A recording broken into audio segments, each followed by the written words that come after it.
Bonjour et bienvenue dans cette nouvelle vidéo. Aujourd'hui, critique de la saison 3 et analyse et théorie de The Mandalorian. Alors que dire de cette saison 3 à part waouh. Visuellement la série elle est superbe. Pour moi ils n'ont pas utilisé de volume ou alors on voit pas les limites. Il y a énormément de prises de vue en décor réel, un mélange parfait d'effets spéciaux et de maquettes. Et cette saison de The Mandalorian, visuellement, elle est au niveau des films. Bon, dans cette vidéo, on va tout spoiler, donc si vous n'avez pas vu la série, foncez voir la série, foncez voir la saison 3 et revenez voir la vidéo. Alors par contre, la saison, elle manque toutefois de rythme, mais l'histoire, elle est quand même fabuleuse et le final est relativement épique. Après, on est loin des deux premières saisons de The Mandalorian où l'histoire, c'était un fil rouge. Les épisodes avaient des péripéties qui servaient à faire avancer les personnages. D'ailleurs, si vous ne voulez pas perdre le fil de ces vidéos, pensez à vous abonner. Après, tout d'abord, ce qui est dommage, c'est qu'il faut absolument avoir vu la mini-série, le livre de Boba Fett, qui en fait, c'est vraiment la saison 2.5 de The Mandalorian. Pour moi, chaque série Star Wars doit être indépendante. Elles peuvent être liées par des personnages ou des intrigues, mais elles doivent être indépendantes. La série prend son temps au début pour nous expliquer comment Din Djarin va redevenir un Mandalorien, car il ne l'est plus d'après Credo et ce que lui dit l'armurière dans l'épisode 5 du livre de Boba Fett, car il a enlevé son casque devant d'autres personnes et de ce fait il n'est plus un Mandalorien. Et pour ça, pour se racheter et retrouver son statut de Mandalorien, il doit aller faire trompette dans les eaux pures de Mandalore, sauf que cette planète a été vitrifiée par l'Empire. Il part alors demander de l'aide à Bo-Katan, mais celle-ci est renfermée sur elle-même depuis qu'elle a été dépossédée du sabre noir et vit recluse dans son château sur une des lunes de Mandalore. Elle a perdu tout espoir de reconquérir Mandalore. Dans le premier épisode, nous voyons également que Nevarro est devenu une planète prospère, agréable, où il fait bon vivre. Ce qui nous montre bien qu'il y a un gros gap de temps entre la saison 1 de The Mandalorian et la saison 3 de The Mandalorian, et ce gap de temps est de 5 ans. La planète, elle a toujours besoin de la protection de Din Djarin, car elle est sous la menace de pirates, et du coup ça nous montre déjà une première bataille avec des nouveaux vaisseaux, qui est extrêmement bien filmé, et par contre ce qui est dommage c'est que le chef des pirates ressemble à David Jones de Pirates des Caraïbes. Ensuite il y a Din Djarin et Grogu qui partent sur Tatooine. Là je me suis dit non, on a eu trop de Tatooine dans les séries Star Wars précédentes, mais en fait ça va, c'est juste l'introduction.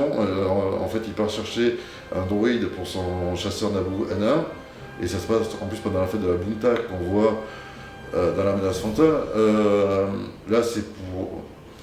en fait, il a besoin du droïde pour sonder l'atmosphère de Mandalore. Mais par contre, une fois arrivé sur Mandalore, effectivement, le droïde sonde l'atmosphère et on voit que l'atmosphère est respirable. Donc, ce que disait Bo-Katan, c'était de la superstition. Enfin, elle disait que tout ceci était superstition. Une fois que Din Djarin part explorer Mandalore, il se fait capturer par une sorte de créature moitié robotisée. Et il envoie Grogu chercher Bo-Katan car il a besoin d'aide. Et là, on voit que Grogu se débrouille tout seul et que les 2 ans d'entraînement de Jedi qu'il a eu par Luke Skywalker n'ont pas servi à rien du tout. Bo-Katan finit par entendre le message de Grogu, revient sur Mandalore. Là, elle est désespérée de voir que sa planète est complètement défoncée par l'Empire. Les villes, elles sont enfoncées carrément dans des cratères, elles sont complètement souterraines. Mais elle finit par sauver Din Djarin, elle récupère le sabre noir, elle le manie avec grâce et élégance, on voit qu'elle en est l'héritière. Là c'est bon, elle l'a récupéré. Din Djarin n'arrivait pas à s'en servir, il le traînait sur le sol, c'était trop lourd pour lui, il se blessait avec. Et là on voit l'espoir on voit que Bo-Katan a de nouveau l'espoir de reconquérir Mandalore. Ensuite, les deux vont faire trompette dans les eaux pures de Mandalore, ce qui permet à Din Djarin de récupérer son titre de Mandalorien. De retour au château de Bo-Katan, l'Empire envoie une myriade d'intercepteurs TIE, de chasseurs TIE et de bombardiers TIE. On se retrouve avec la destruction du château de Bo-Katan dans une super bataille avec des plans où la caméra elle est sur la coque des vaisseaux au niveau maquette. Oui, donc je vous dis que la série, visuellement, c'est un film Star Wars et les batailles spatiales, elles sont presque au niveau de la bataille spatiale de Rogue One. Ensuite, là, ça fait un peu référence au livre de Boba Fett sur le plan construction scénario. C'est qu'on quitte Din Djarin pour suivre le docteur Pershing qui a quitté l'Empire. On le retrouve sur Coruscant, qui est devenu une planète névralgique de la Nouvelle République. Mais ce n'est pas la capitale. La capitale est Chandrila à ce moment-là de la saga Star Wars. Après, ça fait plaisir de retrouver cette planète qu'on a déjà vue, dans Andorre, et là qui est vraiment filmée comme elle a été filmée dans la prélogie. D'ailleurs, on retrouve l'opéra dans lequel on voyait Anakin et Palpatine, où là, le docteur Pershing suit un programme de réhabilitation pour ceux qui ont quitté l'Empire. On remarque que la Nouvelle République est empêtrée dans la bureaucratie et l'administration, que Coruscant a une ambiance à la Blade Runner. La Nouvelle République elle est aussi corrompue que l'ancienne. Et ça nous ramène à ce que nous disait Mayfeld dans la saison 2, pour certaines planètes, Empire ou Nouvelle République, c'est du pareil au même. Le programme de réinsertion, d'ailleurs, il fait beaucoup penser à la prison dans Star Wars, les épisodes de la prison dans Star Wars Andorre, mais en beaucoup moins soft. Alors, beaucoup plus soft et beaucoup plus aseptisé. Après, on a un épisode, on pense sur un épisode qui est plus intéressant, qui montre l'entraînement des Mandaloriens, mais qui montre par contre un flashback qui là est intéressant, c'est comment les Jedi, pendant l'Ordre 66, ont aidé Grogu à quitter le temple. Et en fait, ils l'ont envoyé vers un autre Jedi qui est joué par Amen Benz, qui jouait Jar Jar Binks dans la prélogie. Là, il y a une scène très, très intéressante, une scène d'action assez stylée, où il y a des batailles contre des Jedi et des clones, une course-poursuite avec une canonnière, et il remet Grogu à un croiseur Naboo, et après on ne sait pas où Grogu disparaît. Ensuite, on se retrouve sur Nevarro qui subit une nouvelle attaque de pirates, et Greef Karga demande de l'aide à la Nouvelle République. Donc là, on se retrouve sur une base de la Nouvelle République, le niveau vaisseau où on est servi, on a du X-Wing, on a du Y-Wing, mais cette base doit demander l'aval de Coruscant, et c'est là qu'on voit que la Nouvelle République est corrompue, parce qu'en plus elle refuse d'aider les Nevarro, alors que c'est des pirates qui sont alliés à l'Empire, car l'Empire n'a plus que des vestiges depuis sa chute dans le Retour du Jedi et la bataille de Jakku qui signe la concordance galactique. On apprend aussi que le grand méchant de The Mandalorian, le Moff Gideon, a échappé à la justice. Donc du coup, c'est les Mandalorians qui viennent aider Nevarro à se défaire des pirates.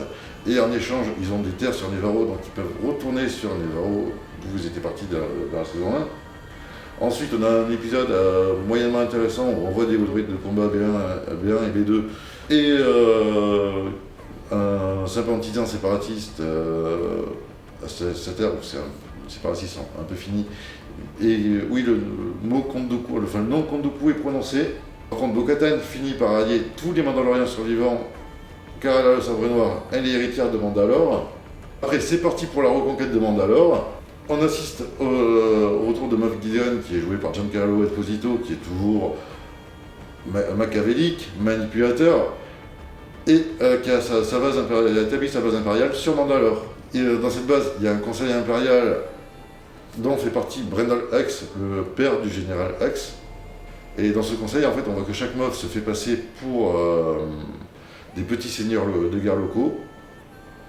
Mais en fait, il se prépare à réaliser quelque chose de plus grand, c'est le retour du grand amiral Thrawn. On a le groupe de Mandaloriens qui est survivant, qui voyage sur un voilier qui flotte au-dessus du cristal pour aller vers la grande forge de Mandalore.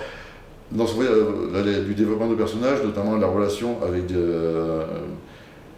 Djarin et Grogu, où la relation paternelle de Din Djarin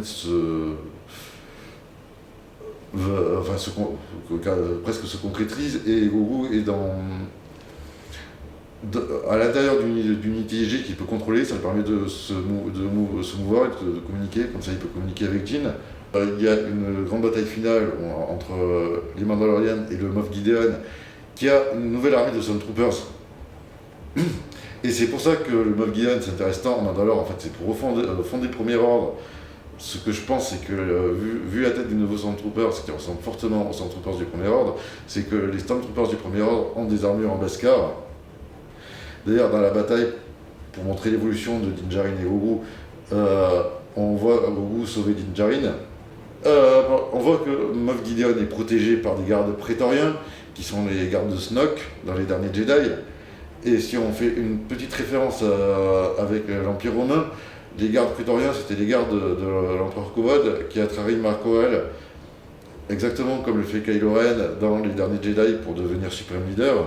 Après, on assiste à la victoire des Mandaloriens sur l'Empire, Bo-Katan, qui reconquiert Mandalore, qui est à nouveau reine de Mandalore, et à la mort du Moff Gideon.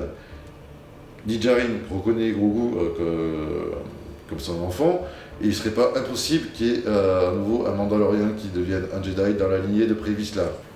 Ensuite, dans la bataille finale, on a découvert que Moff Gideon, il voulait se cloner lui-même avec du sang de Grogu pour pouvoir utiliser la Force.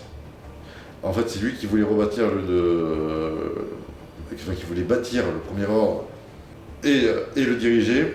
Bon, du coup, en fait, ce sera Brennan Hux qui créera le Premier Ordre en commençant par cloner l'Empereur Palpatine, en faisant un clone raté qui deviendra Snoke, mais qui sera quand même contrôlé par Palpatine, comme on le voit dans la postlogie. Après, la série perd quand même son côté western qu'elle avait dans les 2 premières saisons. La série nous offrira une 4e saison qui aura une conclusion dans un film qui regroupera les séries The Mandalorian, The Book of Boba Fett, Ahsoka et Skeleton Crew.